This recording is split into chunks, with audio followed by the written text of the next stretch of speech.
Welcome back to M Hood Fishing, everybody. It is just after 3 a.m. in the morning. Water is looking calm. I'm here to look for flatheads, but first I need to look for live bait. Come on, let's do that. I parked in the dark today. Nobody can see me down here. Let's see the bike anyway. First thing I want to do is put out a minnow trap. I don't expect to get anything in the minnow trap right away. It usually takes a little bit of time, but we're going to put one out anyway so we can get some shrimp or some minnows. There's actually a lot of finger mullet around right now. So we got some hot dog buns here. They've been in the fridge for a long time. They're rock solid. They should last a good while in this old minnow trap here. Oh wow, all the finger mullet activity is on the darker side of this bridge that goes to the ferry barge and the ferry itself. I want to put this minnow trap in an area where I will not be fishing, so it's never in my way. Put it right there. As you can see, there's a lot of grass shrimp already popping up out of the water right there. There it goes. It's on the bottom. That's maybe about 4 or 5 feet deep right there. Conveniently located right at my feet is a rope buried in the rocks. Before I actually just break out a sabiki and catch some bait, we're going to try this hoop net. I usually use it for grass shrimp. We might get some. We might be able to catch a finger mullet with this.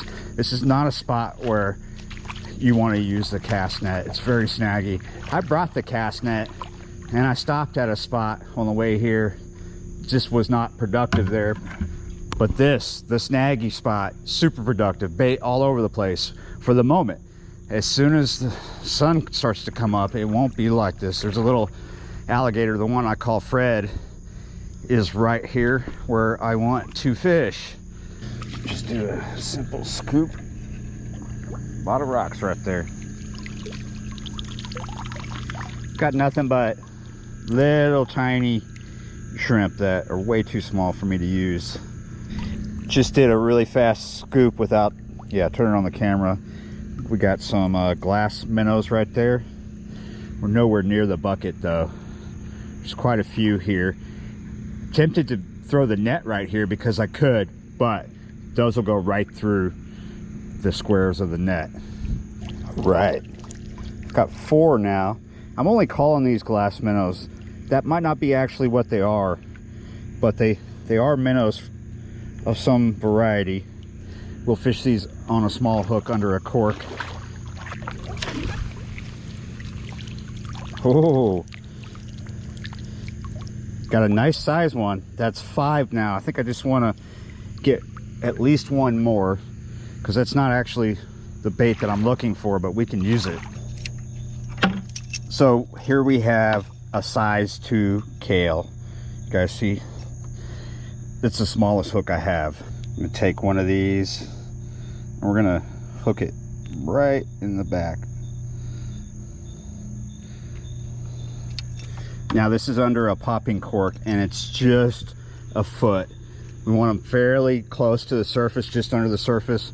Not gonna fish this too far out, just right here in front of us, about roughly 10 to 15 feet in front of me. Got a bit of a back current right here on this side, so it's gonna be going upriver and going slow right now. While I'm watching that cork, I'm gonna throw a sabiki, see if we can pick up some skipjack if they're here. We just picked something up here. Oh, look at that. Ooh, I'm getting a bite. I snagged a finger mullet. We'll throw that in the bucket right now. Got ya, yes. Finally, this big old cruise ship just came. Oh, and it's a skipjack, and we got spaghetti here. Big cruise ship just came racing through here. Oh, this is its wake. I got a big mess over here, but at least I got a skipjack. Wow, I just actually caught a mullet in the mouth with the sabiki. Nice. I have enough bait now. We're gonna focus on one rod for the rest of this session. We're gonna start off with a 6/0 octopus style circle hook. Got a few of these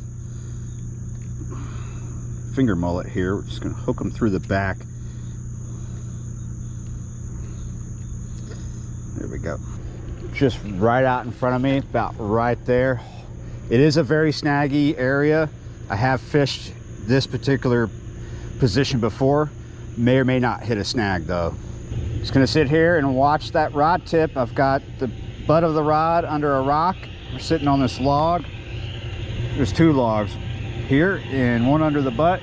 Now, one of the reasons why this is super snaggy is you look down here, these are mooring cables. There's a series of them. And they're running out at an angle straight to that structure there, the orange structure. That bait is just to the left of them. There's a chance, and it's happened in the past, there's a chance that a fish will pick me up and take me under them. Hopefully that works. We do have 45-pound test mono. Lost the first live bait. We're gonna try over here. This time I'm gonna put it out a lot further. Oh.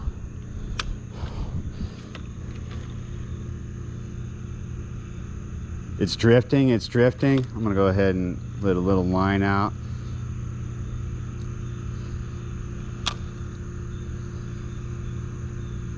Are you gonna stop drifting or are you gonna go right into this? Let's see if we can get it back. Yes. Okay, we're gonna leave it right there. I think where the bait ended up is actually the base of that structure right there. But I'm watching the line and I see it shaking. I see a bit of vibration on it. I'm gonna reach out here and touch it. I don't feel a lot of vibration, a little bit. Sometimes when your line starts shaking, vibrating, when you're fishing current like this, it's a good indicator that there might be a pivot point somewhere on your line, meaning that your line is stuck on something at one point and your lead is right here. So your line is going straight down, but at one point it's pivoting on structure and going straight out or somewhere like that. And the line past where the pivot point is shaking and creates a channel, you know, a vibration traveling up the line is what it's creating. It's not real bad. We might be up against some structure. If we are indeed at the base of that or near it, that is a good place to find a flathead here. So we will watch. Exactly, it was a pivot point. We were in a snag. Luckily, I think I worked it out. Had to go down and change my angle. All right, new bait, new spot, new snag. Can you see it? There's a slight pressure building and slacking on the rod tip. It's slowly going up and down. See it shaking now? That is not current. That's not a pivot point. Hopefully it's not a big crab taking my bait off. Look at that. Keep going with it. I'm not going to react till now.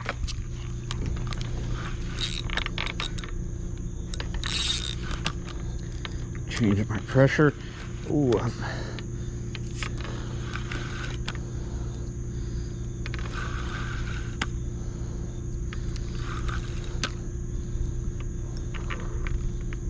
It's not a big fish. Feels like a flathead. Oh yes. It's a little tabby.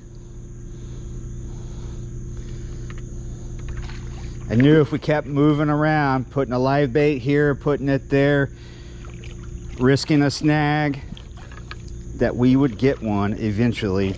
And I haven't had to retie yet. I'm just gonna slip him. Guys, I'm sorry. You didn't see that. Here we go, nice little tabby. It's a little tore up in the back. That's because you're living here. Not very big, but yeah, you're right. That's what I came here for. Awesome, real beautiful fish. He's gonna get big because we're gonna let him go. There's what I was saying that was tore up. Just a little scuffy right back there. It's a really nice looking fish otherwise.